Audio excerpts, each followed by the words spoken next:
Hello，大家好啦，嚟到第三場賽事啦，就係呢個5班嘅1600米。咁5班1600米嚟講咧，我覺得今次我會會揀啲馬就係跑過呢啲場地，因為其實呢一組咧唔係話好多馬跑過1600嘅。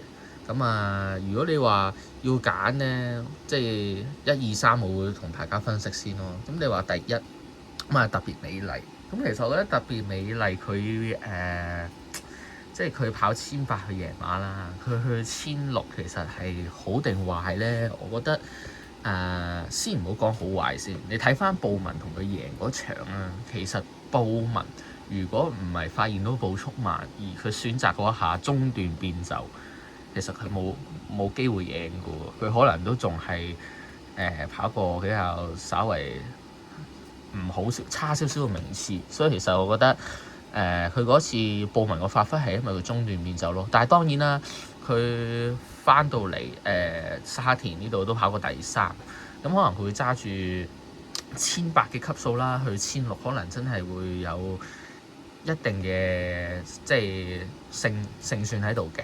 咁所以其實我覺得唔可以忽視咯。咁至於你話滿樂城都係落班揾個黃寶嚟去減一減磅。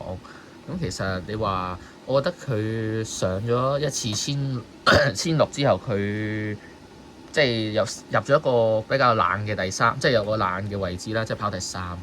其實之後佢就就打回原形啦。但係其實又唔好話咩打回原形嘅，你睇下佢嘅分段位置先啦，11、11、11、6喎，其實你係有追啦，同埋你爆冷嗰次都個冷胚你都有追啊，係咪？13追到上3喎，其實當然啦，你話其實應該嗰日外碟咧就應該係唔錯嘅個成績就係啦，同埋佢都落到班啊。咁其實你跑到咁樣嘅質素，其實落到嚟應該都唔會話蝕得去邊。同埋值得一提呢隻嘢真係黃寶利係有操開嘅，亦都同你試埋課閘嘅。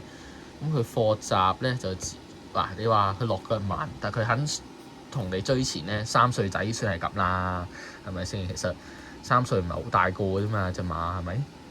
咁至於你話鐵甲速龍我覺得鐵甲速龍咧其實係點解佢跑完第1之後你咧跑第13或第10咧？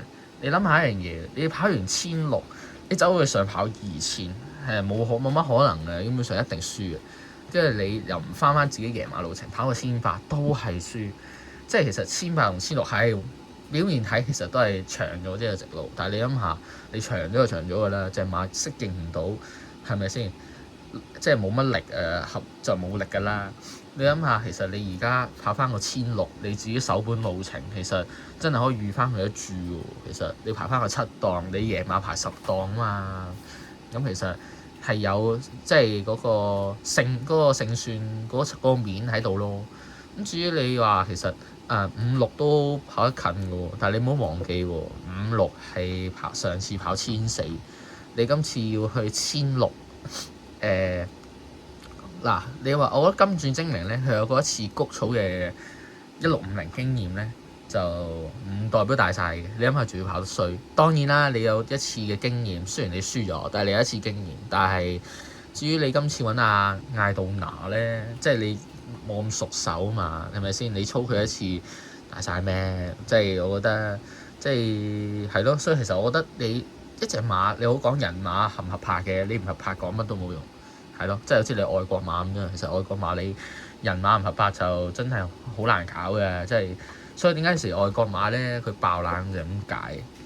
咁你話咧智醒大將之前上一季真係無險東瓜下，可能真係你唔可以怪無險東嘅，你知咁佢可能真係跑得隻馬未去到成熟程度啊！你諗佢今年4歲，佢上季係3歲嘅喎，係咪先？仲係好生好咩㗎嘛，所以其實你唔可以你唔可以佢話怪將跑得唔好呢樣嘢賴晒落無險東度咯。咁至於其實你話贏到爆，佢上次贏咗，但係你今次換下蔡明少，其實換蔡明少都唔係一個問題，但係始終個人嗰個風氣真係爭啲即係希望佢可以快啲轉運啦咁樣。